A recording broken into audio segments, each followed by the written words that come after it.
Step beyond the veil with a paranormal investigation in historic Anoka at Divine Lights.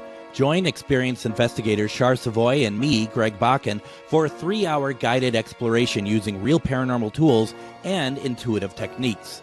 This isn't about chasing shadows. We listen, we connect, and we explore with respect. Space is limited, and each night is truly personal. Join us on Thursday, February 12th. Get tickets now, find Charvinity on Facebook, and click events. And remember, haunt local. The views expressed and the opinions given by the individual host, guest, random reptoid, or chupacabra may not necessarily reflect those of AM 950 Radio, its affiliates, or its sponsors. Now, it's time to step into the unknown.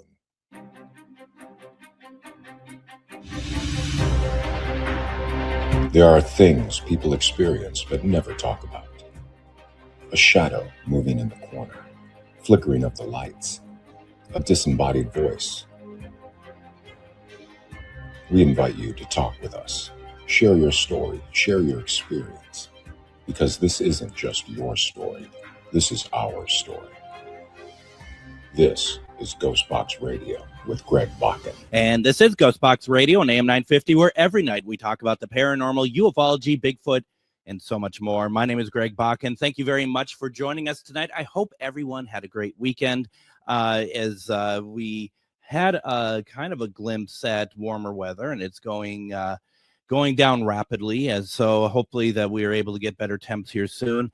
But you know what? I'm going to talk tonight about one of my favorite subjects. If anyone has listened to the program long enough, you know that I am very much in tune with cats. I've been a cat person my entire life, and I want to talk about them in a quite a spectacular fashion tonight, and I'm very excited. This book came my direction back in 2018, and I want to talk about this to everybody here. And my guest tonight is Deborah Blake, and she is the author of 19 books on modern witchcraft, including the Eclectic Witch Book of Shadows, the book we're talking about tonight, The Little Book of Cat Magic, and Llewellyn's Little Book of Spellcraft, as well as the acclaimed Every Witch Tarot and Oracle and Every Witch's Familiar Oracle decks. She's also written 3 paranormal romance and urban fantasy series for Berkeley, and as well as a cozy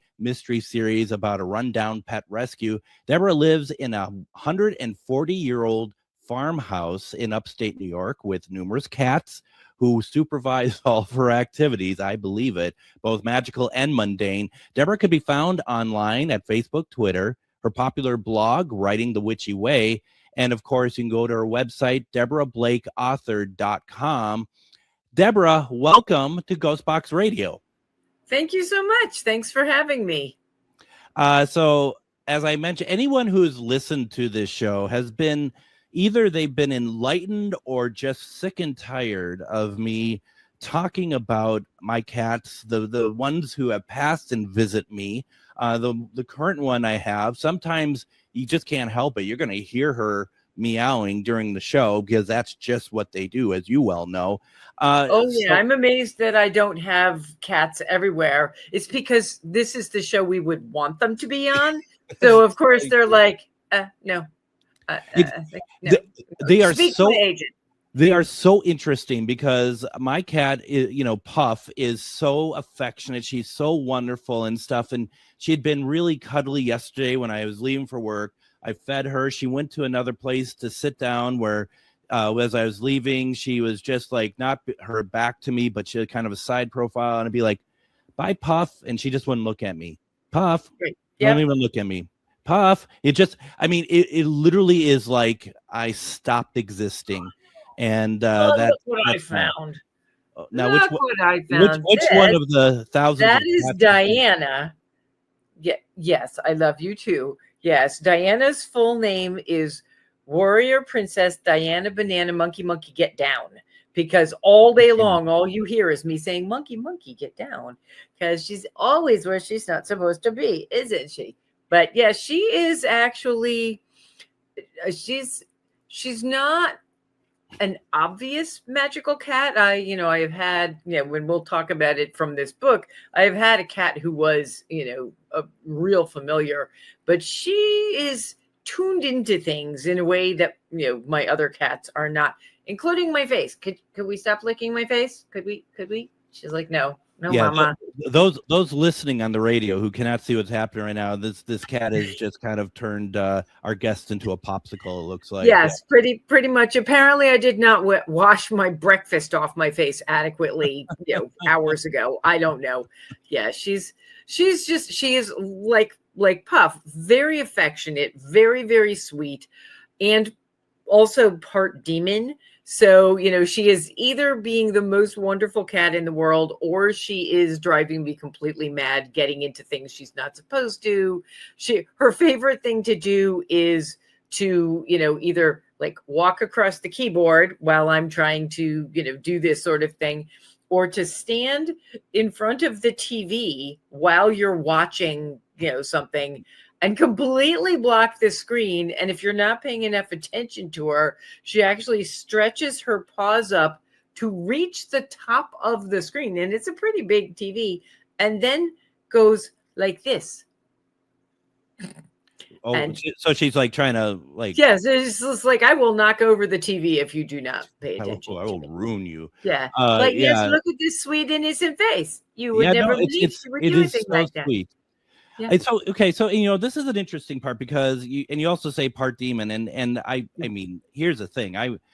We were talking a little bit before the show, and the book once again is called The Little Book of Cat Magic, Spells, Charms, and Tales, which is available on Amazon and put out by Llewellyn Publishing. It is also available directly from Llewellyn and pretty much anywhere else that you get books. So if people are not into the Zon, they can find it everywhere. And one of the things, everywhere there is no escape.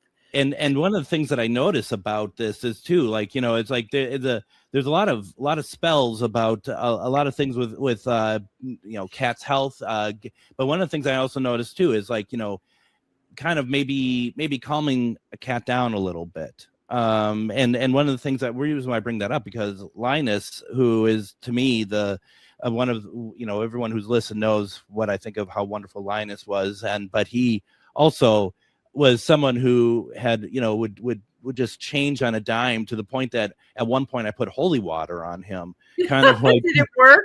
Yeah, well, I don't know. I think it just made him angry. I think he just added my name to a different list. Because I literally did like the sign of the cross on his furry little forehead. And just because most of the time he's okay, but then he'd have that moment. I know this cats do this, that he would kind of like the demeanor change, the look on the face change, and often that would be the time when I'd be like, I think time with Linus is done right now. And like if he's on the bed and he kind of has that shift, it'd be like, time for you to go. Yeah. Well, and Diana is she's not a demon. She is just very stubborn, and she knows what she wants. And she does not believe that I get to overrule whatever it is she wants. I have 5 cats. I am technically a crazy cat lady. It's okay to call me that. Bonafide. Yeah, bonafide. Yep, I've got the certificate. I at one point got down to 1, and I was like, oh no, they're going to kick me out of the union. I got some more. She is definitely the one who is most likely to argue with me about things. The other ones will be like, oh, can I have a snack? And you say no. And they're like, okay, fine. I'm going to go take a nap. Diana will be like, but can I have a snack now? Can I have it now? Can I have it now? Right. Yeah, absolutely. No, and that's what we love about them too. Right. I mean, that's, I mean, I wouldn't want a cat that didn't have a personality. Even with 5 cats, they all have completely different personalities. Sure. They look different. I do have 3 black cats, but even, one of them, Koshka, is a big poofy long-haired black cat. He's part Norwegian forest cat and part God knows what. But then I've got the 2 sleek Black Panther cats, one of which, Harry Dresden, is like a sort of a bigger guy, and the other one, Lilibet, is tinier and has way more attitude than the big guy. It's sometimes the littler cats are the fiercest. But I mean, I wrote this book in part because I love cats. I mean, basically what happened, there's a funny story behind this book, in fact. So way back in, oh my God, if it came out in 21, it would have been probably 2 years before that, because that's about how long it takes to make a book. You know, it takes a while to write it, and then it, you know, all the rest of the publishing things. My Llewellyn editor, Lucia Gallo, who I've worked with, you know, on many, many books, sent me a card for my birthday. It had a beautiful cat on it, and with the card there was a book, and it was the book of dog magic. And I'm like, why is she sending me a book on dog magic? I mean, I like dogs, don't get me wrong. I would like to have a dog. The cats have taken a vote and vetoed me, and they're like, no, there's no dogs. But I was like, why on earth would she send me this? And I opened up the note, and the note said, wouldn't you like to write a companion book to this, The Little Book of Cat Magic? I can't think of anybody who would be more appropriate to do it. And of course I was like, well, yeah, you know, of course I'm going to write The Little Book of Cat Magic. So yeah, that was one of those things, because you're making suggestions to the editor and saying, oh, I came up with an idea. Pretty please, do you like it? This was, one of the few times where it was like, we want you to do this. They also, the Everyday Witch Tarot, they actually asked me to do that, which was kind of cool too. So I sat down to write the book, and then I thought, well, what do you put in a book about cat magic? Because there's only so many spells you can do for or with cats. And so I included, because again, cat lover, I found some really cool mythology and stories that, really reflect on cat personalities, and also showed how they were, they were dealt with in different cultures. Some cultures worship them, and some cultures did not. I had cool quotes in there from people. And then there are the practical spells, like, how do you find a name? If you get a new cat, how do you, and you're not sure what the name is, usually they tell you, but if they're not being clear, or you're not listening well, then there's a spell to find out your cat's new name. And, cats, spells to keep them healthy, spells if they're not healthy, which I have a couple of health problem child cats. And so we get to do that a lot. Mm-hmm. I'll tell you, what I can't seem to let go is, how on earth could it be a book about dog magic before there's ever a book about cat magic? I don't know. I mean, that's just wrong in so many ways. I'm sure it was a lovely book. And it was it was a very different book. There's, it was not the same approach at all, because they basically, let me do my version, which was, for one thing, I always have humor in my books, because that's just how I deal with life. So there's some funny things. The other thing is, this book was co-written by Magic, the Cat Queen of the Universe, who was my familiar at the time. Okay. And so there's like little bits of advice that are directly from Magic the Cat. Unfortunately, I lost her right before the book came out, which was really hard. I mean, here I am trying to promote the book. And she was, I had 5 cats at the time, and they were all wonderful, including her brother, who's this gigantic gray thing. But she was, you have the ones that are special. They're all special, but, I like to say she supervised everything I did. She supervised my writing. She supervised me when I slept by sleeping right next to my head. And when I wrote, if I was sitting at the desktop, she would sit on the back of the chair, or right next to me on the desk. And if I was on the laptop on the couch, she would sit behind me on the couch and look over my shoulder and be like, that's not good. Supervised my meals, mostly by sitting on my lap and going, I would like a little bit of that. Thank you very much. Right. And so when I lost her, I was like, well, okay, this is great, except now I don't know how to write, sleep, or eat. Which Right. Yeah, I bet. it was pretty hard. But I also sort of like the fact that this is her legacy, that Yes. she was in some of my other books. I had cute little things from her because she was bossy and she did like to give advice.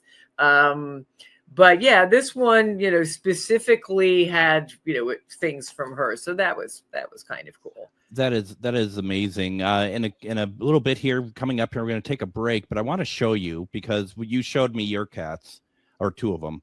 I want to show you. This is Linus. And, so gorgeous. A little rag doll. Yeah. Not little. I mean, what am I thinking? Yeah, big rag doll. Big rag doll. But yeah, he is. And when you still see him on occasion, and you're just like, wow. And he's polydactyl. I love the polydactyl cats. Extra toe cats are my favorite. Yeah. I don't happen to have one right now, but I had an orange cat many, many years ago who had extra toes, and we called him E.T. for extra toes. Oh, that's funny. The way that you said I don't happen to have one right now. I'm like, the first thing I thought of is I don't have one in stock at the moment. Yes, we are out, unfortunately, but we are hoping at some point, not anytime soon, because that would mean that something happened to one of the cats I have now, because 5 is my limit. I always seem to end up at 5, even when I swear I'm going to stop at 3. It's like the universe is like, nah, you got room for 2 more. You've had 5 before. You can handle this. No problem. But yeah, 5 is my absolute limit. And, everybody's got to stick around for a long time. Because yeah, I lost Magic and her brother Mystic within 8 days of each other. And that was unfair. It was one of the worst times of my life. It was really horrible. But yeah, they did stick around for about 6 months. Like Mystic was gigantic, and he would jump on the bed in the middle of the night. And I'm an old hippie. I'm one of the few people in the country still has a water bed. People look at my posts online, and a lot of times I put up pictures of 5 cats on the bed, and there's always somebody who goes, "Is that a water bed?" And I'm like, "Yes, it is. It's heated. They love it." Shush up. But at night, I would be lying in bed after they passed, and I could feel him jump up onto the bottom of the bed where his spot was, and I could feel her lying next to me. And eventually they stopped doing that. I think, I got more cats because there was no way I was not going to get more cats. But I think when they knew I was okay, and it took 6 months, a year, maybe, and it's not that I don't miss them. It's just that then I was okay. Yeah. And then I think they just went on to do other cat things. Every once in a while, I sort of get the feeling that, Magic, one of the last things she did was when I was looking for other cats, because she and Mystic both had different kinds of cancer, and I knew the end was really close. And I know that she guided me to Harry Dresden, she was a sleek black cat. He's a sleek black cat. He sleeps right next to me. He was the only thing that got me through that immediate, horrible mourning period afterwards. And I know full well, because I went to go visit there was a woman who was fostering him for the local shelter that I support. And I was telling her I was going to go see these other couple of cats, and I wasn't sure. He was about 4 months old at the time, this cute little black thing. And I said, yeah, I'm not really sure. And we both looked down, and he had crawled into my lap and fallen asleep on me. And she looked at me, and I looked at her, and I went, okay, I'm going to look at other cats, but just hold this one for me. Because, yeah, he claimed me. He was like, yeah, Magic sent me. Yeah. Absolutely. Let's go ahead and do this. Let's get our first break in. When we come back, I want to talk about some of the work that Deborah is currently doing. Obviously, we're going to talk more cats. We're also going to talk about the book in more detail. The Little Book of Cat Magic, Spells, Charms, and Tales by Deborah Blake. Don't go anywhere. You're listening to GhostBox Radio on AM 950.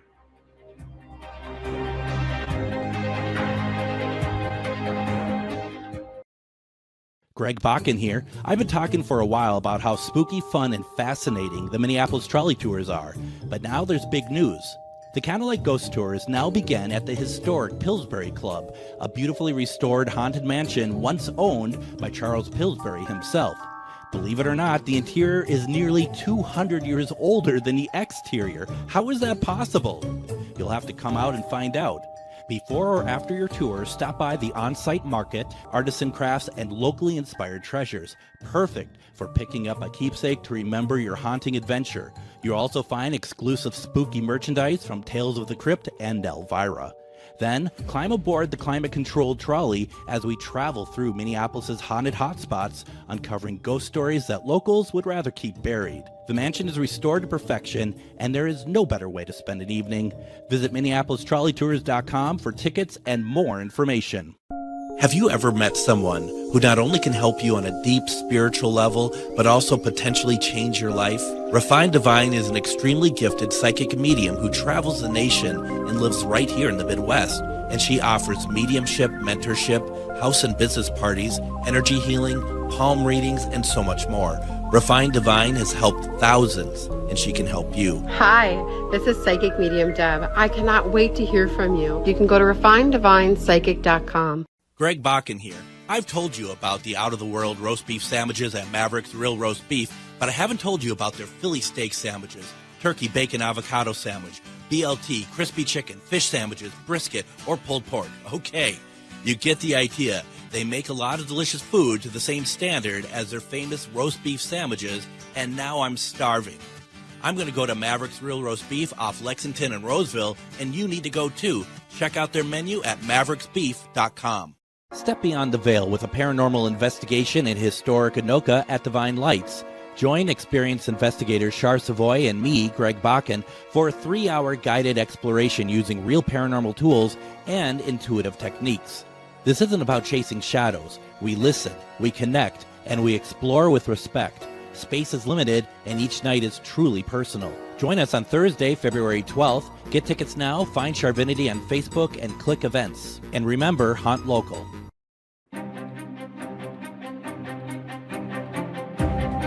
And if you haven't done so yet, I highly recommend taking the Minneapolis trolley tours. There's so many different tours that you can take out there, and my favorite is always the Candlelight Ghost Tour. It all takes place out of the Pillsbury Club, which is, of course, this beautiful, beautiful mansion. You've seen us do investigations there and stuff before, and I just want to make sure that everybody has the opportunity to go check it out. These tours are fantastic.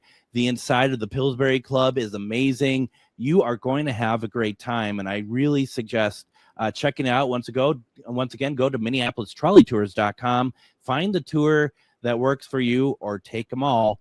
You're going to have a lot of fun. And at this time of year, when we're waiting for spring to maybe show up someday, this is a great way to fill time. It's a great way to see Minneapolis, and definitely take a look. Go out and check it out. I recommend it very much. We are tonight talking with author Deborah Blake. We're talking about her book, The Little Book of Cat Magic, Spells, Charms, and Tales.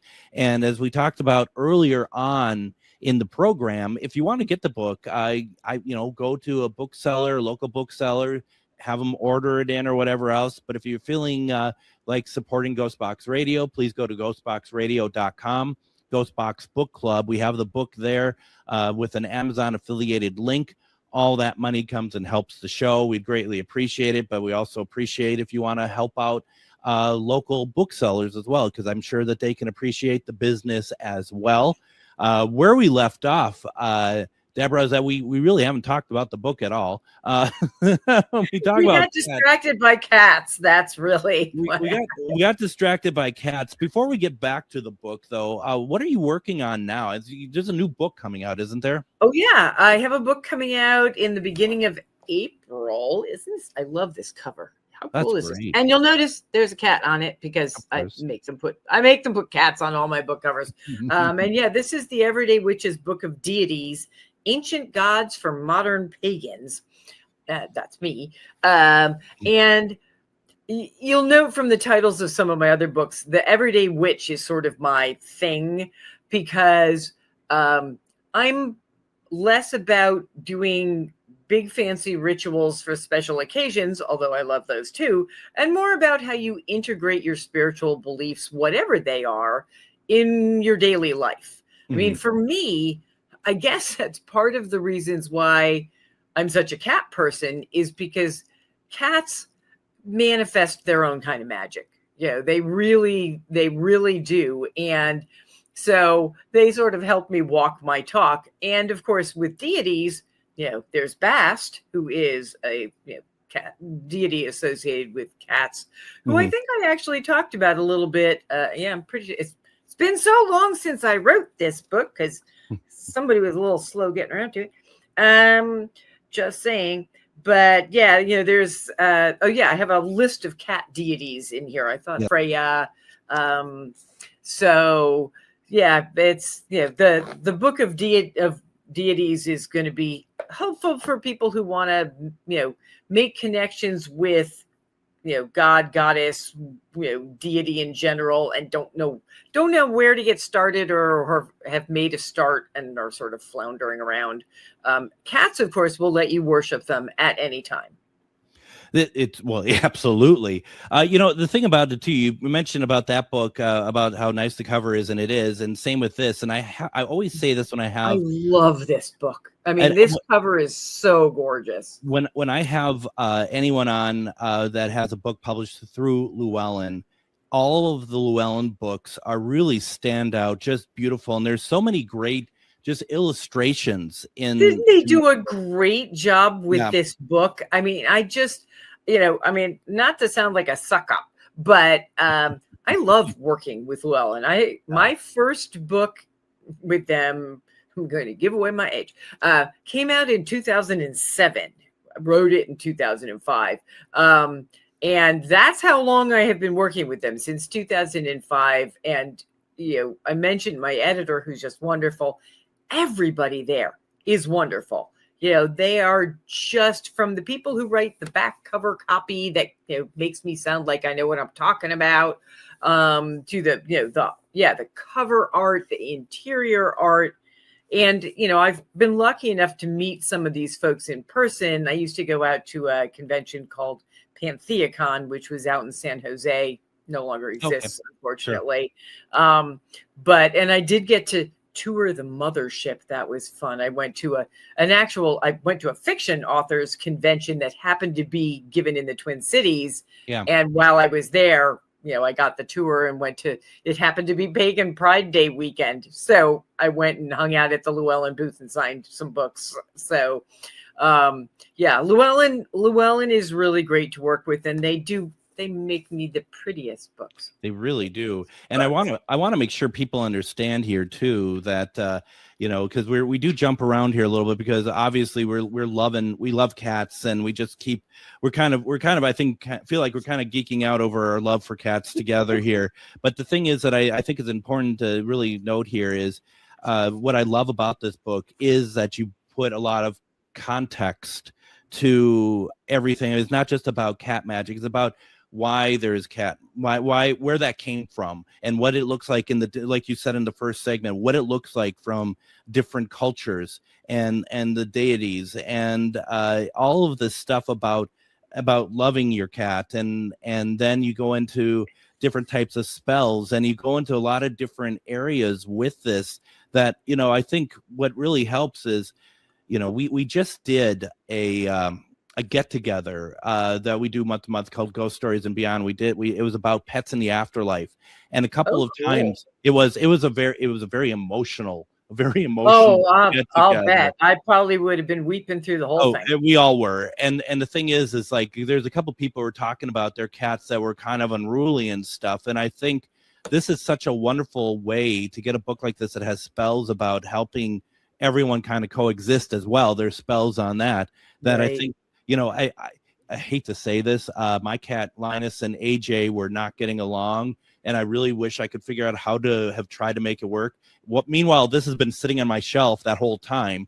If it is any consolation at all, the spells do not always work. I mean, they work a lot. Absolutely. Obviously, you should buy the book and do the spells, but there is no guarantee, because cats are very determined. And if, Yep. a cat has decided that they are not willing to compromise on something, but yeah, actually, there is a chapter in here on love and loss, and there's a spell to ease a cat's passing, which is one of the spells I get the most feedback on.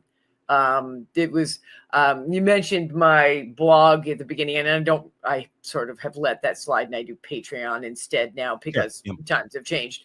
Yeah. But there are people who still find the blog post that had that spell in it and write me about it, or they find the book and they find the spell in it and, say, oh, this really helped me. This really, and there is, there's a spell to communicate with the cat spirit. Because not everybody comes by that naturally. And of course, as with every other spell you do with a cat, sometimes the cat's like, oh, no, thank you. I've moved on. I don't need to come back and talk to you. But it does, the thing about these spells is if you don't know where to start, it gives you something to do. It gives you, an activity. It gives you some words to say. And it gives you a way to express yourself to the cat, to the universe, to put it out there, gee, I wish my cats would get along better, or, oh my goodness, my cat got out. Please help me find her. There's a cat, one for that. Keep my cats healthy. And for me, the energy you put out into the universe is really important. Yes. And I think cats connect with energy in ways that are very particular to cats. I mean, I've known dogs that connect to energy, really well, but cats, as you know, they're pretty special. And I think that's why cat magic works, is because they're right there with you. Yeah. Absolutely. Absolutely. And the thing that I was saying at Ghost Stories the other day is, don't be afraid to ask them what you want. Because they're like, well, they speak in meows and you speak in English. No. That doesn't matter. It's the energy that you put forth, and the way you speak it is the energy that you put forth. And, that was one of the things I did with Linus, is I asked him, please die at home. I don't want to have to take you. I don't want to have you leave the house. All the other cats I had to take in. Funny enough, Linus passed away at home. And with magic, I was running an artist cooperative shop, which I did for 23 years. And it was Christmas time. And I was so busy. And I was like, please hang on until after Christmas so I can spend a week focused on you before it's time for you to go. And she had massive tumors. Like literally every time she jumped off the couch, I was waiting for the horrible things to happen. Yeah. And she did. She waited.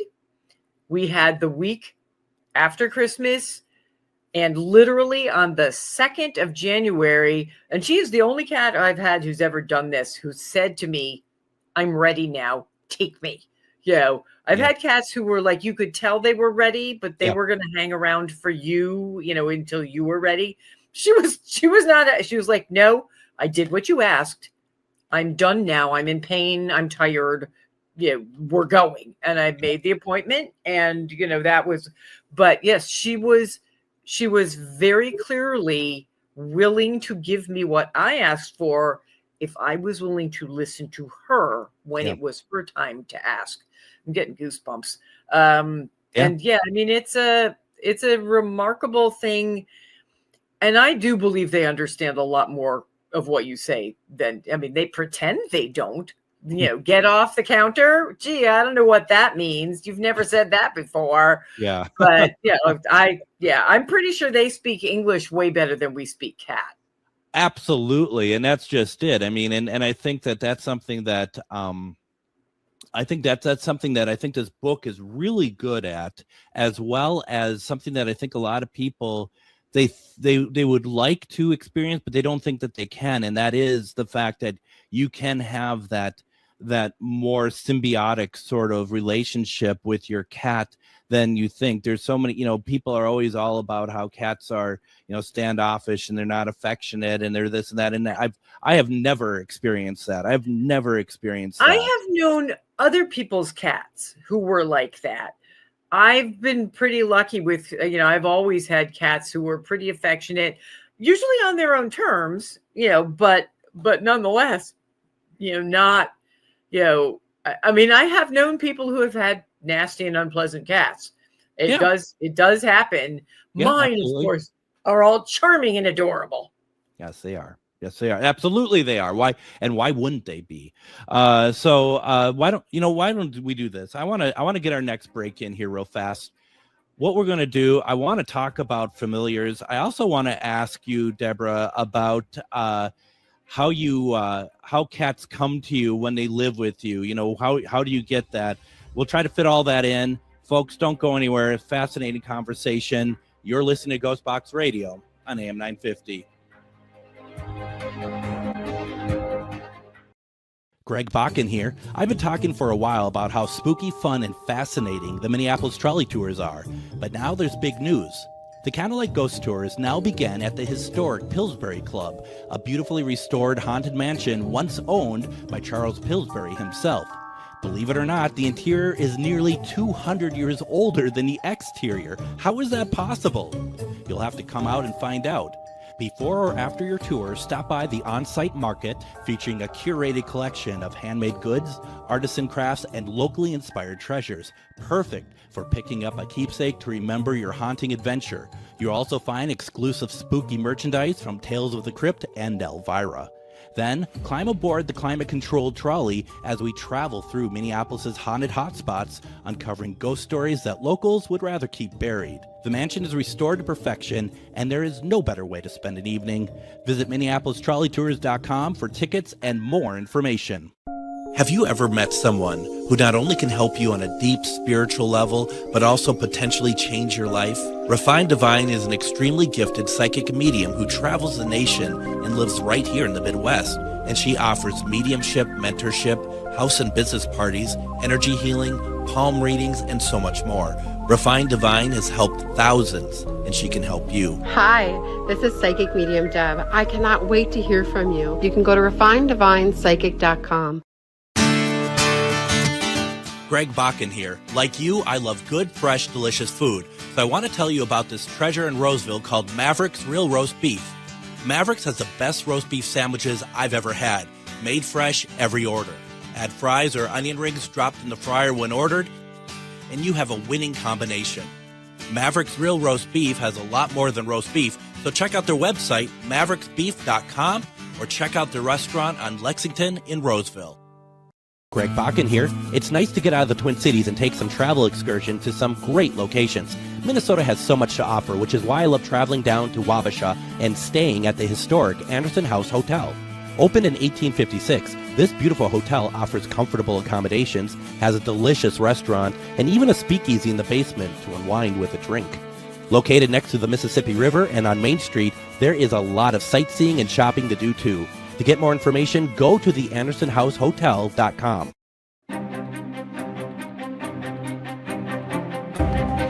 Now, as we've been talking about here, this Thursday, the 12th, we are going to be, Char Savoy and myself, we're going to be down over in Divine Lights, which is in Anoka. We are doing a 3-hour paranormal investigation, and we want you to take part in it as well. That's going to be from this Thursday, 6 to 9 p.m., and it's Anoka, the Halloween capital of the world. This building is beautiful. It's old. We have the full run of the basement. We're going to do investigations down there. We've been doing it now for a while. We'd like you to come out there and join us. So if you want to join us, go over to Facebook, go to Charvinity on Facebook, and you can click on events, and that's going to be there as an event. It's going to take you to get tickets, or you can go to charvinity.com and look under events and classes there. Look on the calendar for the 12th, click on that, and you'll be able to get tickets for that as well. We started doing this in July of last year, and every month the activity has gotten better and better. It's good spirits, it's good energy. You want to check that out as well. Join us tomorrow on GhostBox Radio with Greg Bakun, as we are going to have on Ernie Pack from Pac-Man Paranormal. We're going to be talking about haunted Fort Duffield. We're going to be talking about the Ditto House. We're going to be talking about other things that are going on. Once again, every time we get Ernie on, just a plethora of amazing information, talking about Sasquatches. We're talking about spirits. You want to check that out tomorrow. That's Ernie Pack joining us tomorrow. Here we are in our conversation with author Deborah Blake. We are talking about the little book of cat magic, spells, charms, and tales. And as I said in the last segment, if you want to get the book, I would recommend going to a local bookseller and seeing if they would order this for you and give them a little bit of money. Or if you'd like to support GhostBox Radio, please go to ghostboxradio.com, GhostBox Book Club. There is an Amazon affiliated link for this book. The money goes back to help the show. Would greatly appreciate it. Deborah, as we've been talking about, and there's so much to talk about here, and as we were talking between the breaks here, that there's going to have to be a point when hopefully we get you back and continue this conversation. But I want to ask you something.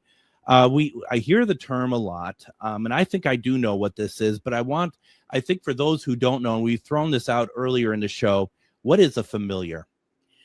Well, this is a question I get a lot.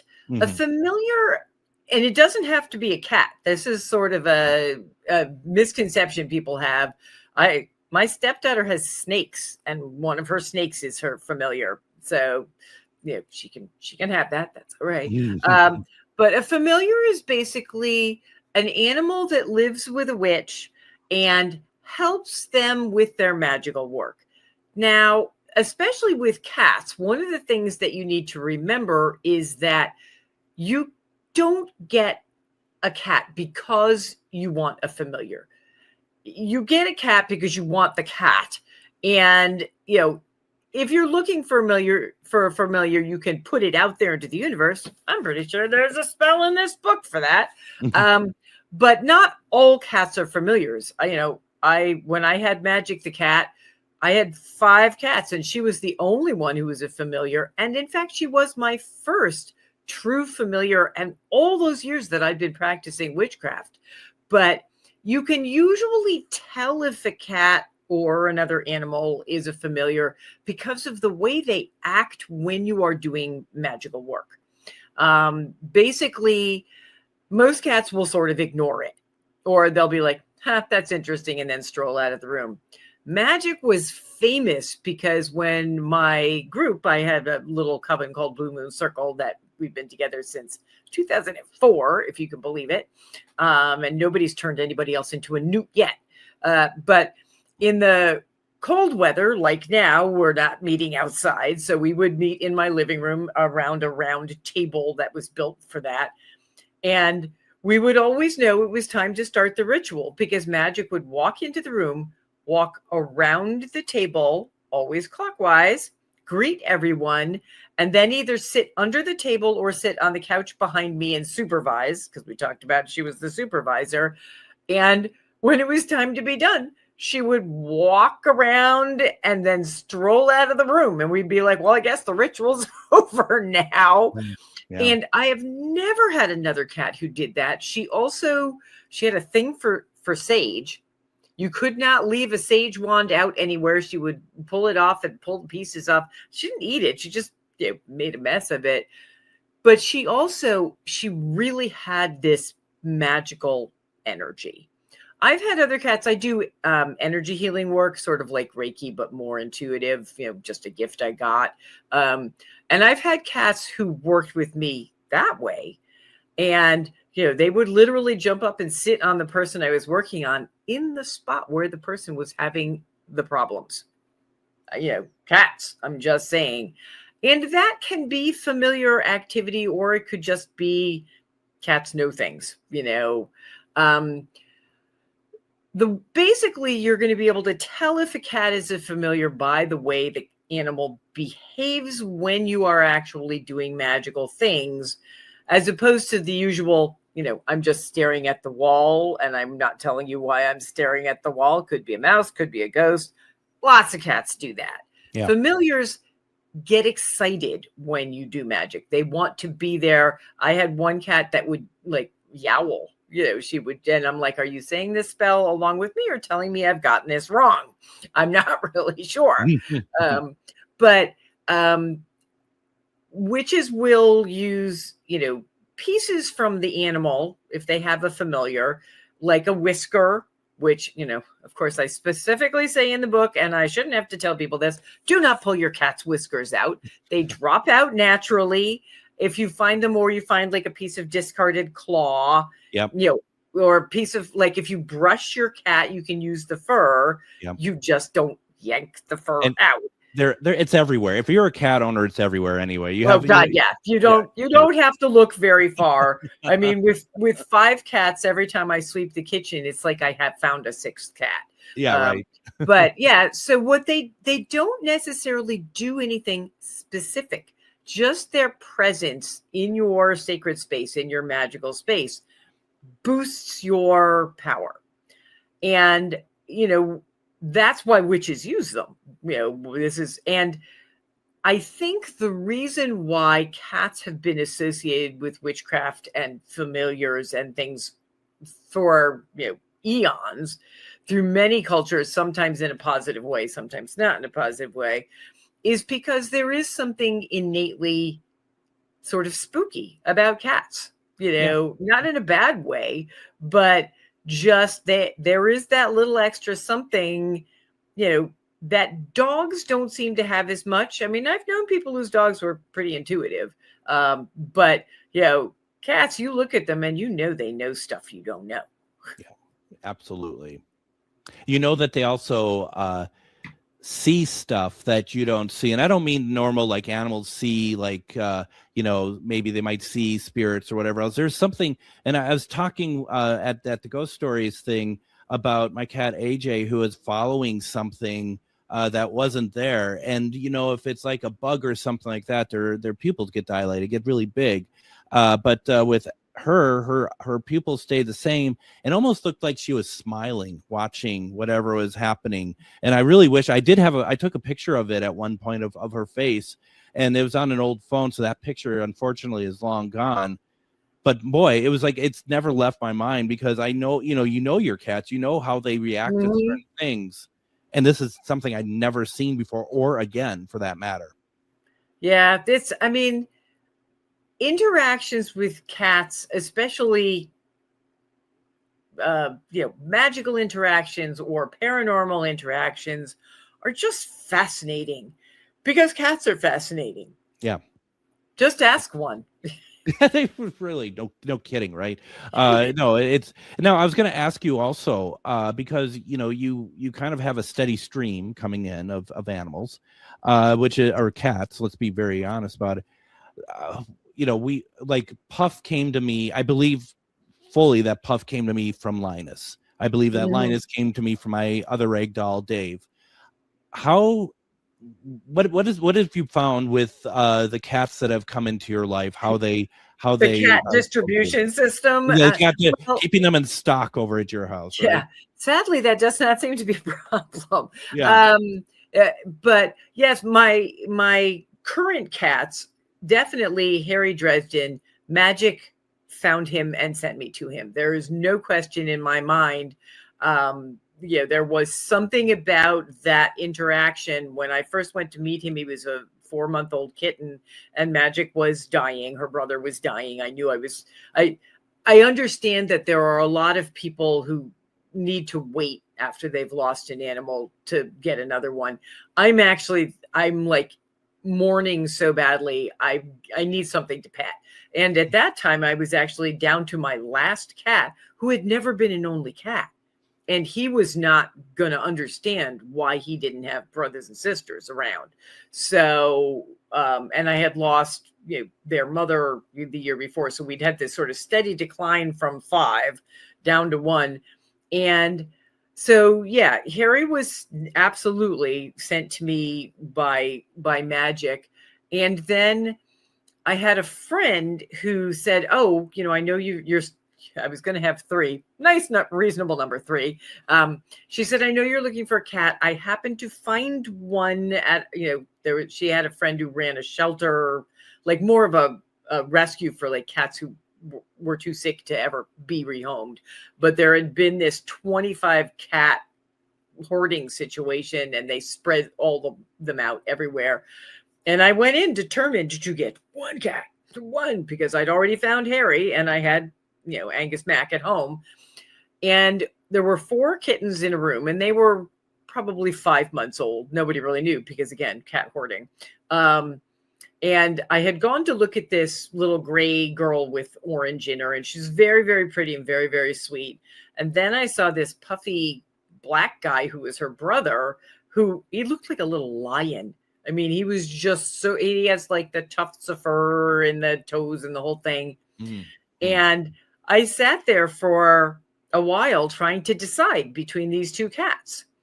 And I watched them walk around the room together, and I realized they were bonded. Yeah. And it took them both, Yep. So, and yeah, when I got Angus Mac, who was the last one from the previous, I had gone to a shelter, specifically looking for him. I had found him online. I was looking for an orange cat. He was sort of yellowish. He's that buff color, but he had been at the shelter for 7 months, and he was sort of timid. And they sat me in a room with 25 cats, and they said, oh, he's not going to have anything to do with you. He's really scared. He wasn't scared. He was timid. So I just sat there and let him come to me, which he did right away. Then he got up, and this other little tiny calico cat who'd been there for 3 years came and sat down on me. I went back to that shelter 3 times trying to pick between these 2 cats because I was so determined not to get back up to 5. And I finally sat in the room that last day, and I said, okay, universe, whichever cat comes and sits on my lap is the one I'm going to take home. In the whole room, 25 cats. Angus Mac came over immediately and sat on my lap, and I said, okay, he's the one I came to look for. He got up, and Samhain came down and sat on my lap. And I just looked at the ceiling and went, you're not funny. And not one other cat in that room looked at me. I mean, they were just like, nope, she's taken. And it was, that's the thing is, if you say, I will take whichever cat sits on my lap, then you take and they were wonderful. They were the best cats. And what I have found is that they find me.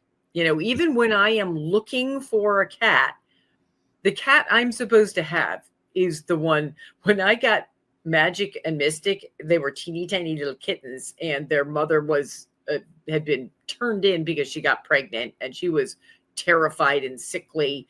And I went in for one kitten, came out with 2 kittens and their sickly, terrified mother who had clearly been abused. Oh, and it was the best thing that ever happened to me.